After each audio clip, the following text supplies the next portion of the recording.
মোবাইলটি সামনে বসিয়ে মেয়েটি কি যেন করছে, মুখে আর কপালে ঘাম, কেমন যেন উত্তেজিত হয়ে মেয়েটি আহ করছে। সে 100। রাত 3টা বাজে। হঠাৎ ভাবির রুম থেকে কেমন যেন জোরে চিল্লাচিল্লি শব্দ আসছে। এই দিনে বাবা মা বেড়াতে গেছে খালার বাসায়, ভাইয়া ব্যবসার কাজে বাহিরে গেছে। ড্রয়িং রুমে বসে বসে ক্রিকেট খেলা দেখছি। তখনই ভাবির রুম থেকে সব অদ্ভুত আওয়াজ শুনতে পাচ্ছি। ভাবির চিৎকার শুনে তার দরজার সামনে গেলাম, দরজার সামনে দাঁড়ালাম আর কান দিয়ে শুনতে লাগলাম। ভাবির বয়স 28 হবে, এখনো বাবু হয়নি। এটা নিয়ে অনেক ঝামেলা হয় বাড়ির সবার সাথে। ভাবি আরো জোরে চিৎকার করছে। একবার মনে হচ্ছে ভাবিকে জিজ্ঞাসা করি, কিন্তু ভয় হচ্ছে যদি কিছু মনে করে এত রাতে তার রুমে আসলে। কিন্তু আর ভয় পেলাম না, সোজা ভাবির দরজা খুললাম। দরজাটা খুলে যা দেখলাম আমি নিজেও প্রস্তুত ছিলাম না। ভাবির নিজের কাপড় নেই। আমি একটা কাশি দিলাম, আমাকে দেখে খুব তাড়াহুড়ো করে কাপড় পরতে লাগলো। আমি খাটের পাশে যেতেই ভাবি কাপড় ঠিক করে বলল, রোহান তুমি কেন এসেছো? আমি খেলা দেখছি, হঠাৎ আপনার রুম থেকে অনেক শব্দ আসছিল, এজন্য আসলাম। আসলে সত্যি সরি ভাবি, আমি বুঝতে পারিনি। ভাবি উঠে আমার কাঁধে হাত রেখে বলল, থাক, তুমি তো আমার দেবর, যেটা দেখেছো এটা কাউকে বলো না। আচ্ছা ভাবি, কাউকে আমি বলবো না,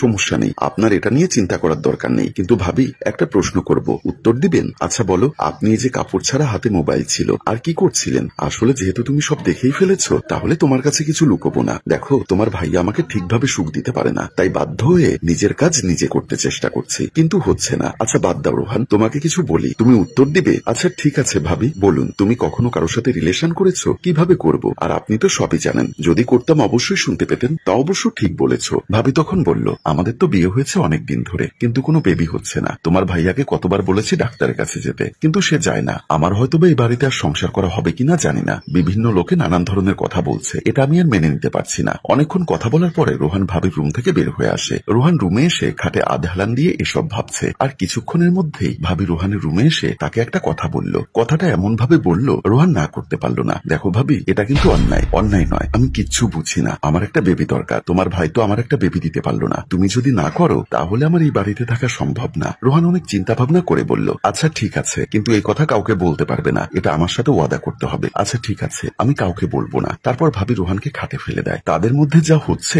আপনি দেখে কি করবেন। কিছুদিনের মধ্যেই ভাবি প্রেগনেন্ট হয়ে গেল। আমি অনেক ভয় পেয়ে গেলাম, যদি ভাবি কারো কাছে বলে দেয় বাচ্চাটা আমার। কিন্তু সেটা ভাবি আর বলেনি। বাড়িতে সবাই সে খুশি ভাবিকে নিয়ে। মা ভাবিকে জড়িয়ে ধরে বলল, আমার লক্ষ্মী বৌমা, তুমি কোনো ভারী কাজ করবে না কিন্তু। বাবা বলল, বৌমা একটা লিস্ট করে আমাকে দাও, তুমি কি কি খেতে চাও সবকিছু নিয়ে আসবো আজকে। কত বড় সুখবর দিলে জানো না তুমি। মা আর বাবা কত খুশি। কিছুক্ষণ পরেই ভাবি আমাকে ডাকে তার রুমে। আমি ভাবির সামনে গিয়ে কিছুটা ভয় পেয়ে যাই এবং মনে মনে ভাবতে লাগলাম, যদি ভাবি দাবি করে এই বাচ্চাটার বাবা যেহেতু আমি এবং আমাকে তোমার বিয়ে করতে হবে। কিন্তু ভাবি সেটা না বলে আমাকে একটাই অনুরোধ করে বলল, প্লিজ রোহান, এই বাচ্চার বাবা যে তুমি, এই কথাটা কাউকে বলবে না। যেহেতু অনেকদিন পর আমাদের একটা বাচ্চা আসবে, এই বাচ্চাটা নিয়ে সবাই খুশি আছে, কিন্তু যাতে কেউ অবৈধ বাচ্চা বলতে না পারে, সবাই যাতে জানতে পারে এই বাচ্চার বাবা তোমার ভাই। তখন আমি কিছুটা চুপ হয়ে থাকলাম এবং ভয়টা মনে হচ্ছে কেটে গেল। রোহান ঠিক আছে ভাবি বলে সেখান থেকে চলে আসে। রোহানের বড় ভাই রাজু ব্যবসার কাজে একটু বাইরে ছিল। তার কানে যখন এই কথাটা পৌঁছালো তখন সে খুবই আতঙ্কে পড়ে, কারণ রাজু জানে তার কখনো বেবি হবে না। কারণ সমস্যাটা আমার ছিল, এটা আমি কাজলকে কখনো স্বীকার করিনি। আমি কাজলকে অনেক ভালোবাসি, যাতে সে আমাকে ছেড়ে চলে না যায়। যাক, বাড়িতে গিয়ে দেখি কি হয়। ভাইয়া বাড়িতে ফিরল। সবার মুখে হাসি থাকলেও ভাইয়ার মুখে কোনো হাসি নেই। আমি কিছুটা ভয় পেয়ে গেলাম আর মনে মনে ভাবতে লাগলাম, ভাইয়া কি বুঝতে পেরে গেল এই বাচ্চার বাবা অন্য একজন? ভাইয়ার চেহারা অন্ধকার দেখে সবাই অবাক হয়ে যায়। ভাইয়া সোজা রুমের দিকে চলে যায়। ঘরে ঢুকেই ভাইয়া ভাবিকে ডাক দিল যে দ্রুত আমার রুমে এসো। ভাবি দৌড়ে আসে রুমে। হ্যাঁ বলো, তুমি কবে এলে? তোমাকে যা জিজ্ঞাসা করবো সত্যি বলবে। হ্যাঁ বলো, এই বাচ্চার বাবাকে? আমি ভাবির রুমের পাশে দাঁড়িয়ে সবকিছু শুনছি ভাইয়া কি বলে। ভাবি একই কথা বলে যাচ্ছে, বাচ্চার বাবা কে হবে তুমি ছাড়া? আর হ্যাঁ, তুমি কি আমাকে সন্দেহ করো? ভাইয়া তখনই বলে, তোমার কাছে একটা কথা আমি লুকিয়েছিলাম। মানে কি কথা লুকিয়েছিলে? সত্যি করে বলো তো। তখন ভাইয়া বলল, আগে বলো এই বাচ্চার বাবাকে। ভাবি তখন কিছুটা থমকে যায় আর তখন ভাবি কিছু বলতে পারে না। আমি কি তোমাকে কোনো কারণে অসুখী রেখেছি বলো? তুমি যখন যা চেয়েছো তখন তাই দিয়েছি, কিন্তু তার বিনিময়ে এটা কি কাজ করলে তুমি? ভাবি তখনও কিছু বুঝতে পারেনি আসলে ভাইয়া কি বলতে চাচ্ছে। ভাইয়া ওই সময় এতটা রাগান্বিত ভাবে রয়েছে, মনে হয় আজকে তুমুল একটা ঝড় হবে। যে ভাইয়া এতটা ভালোবাসতো ভাবিকে, আর কি হতে যাচ্ছে সেটা বুঝতে পারছি না। কিন্তু নিজেকে শক্ত করে দাঁড়িয়ে রয়েছি রুমের পাশে, তাদের রুমের পাশে। ভাবিকে এত কিছু বলার পরও সত্য কথাটা বলতে পারছে না ভাবি। ভাইয়া আরো রেগে যাচ্ছে।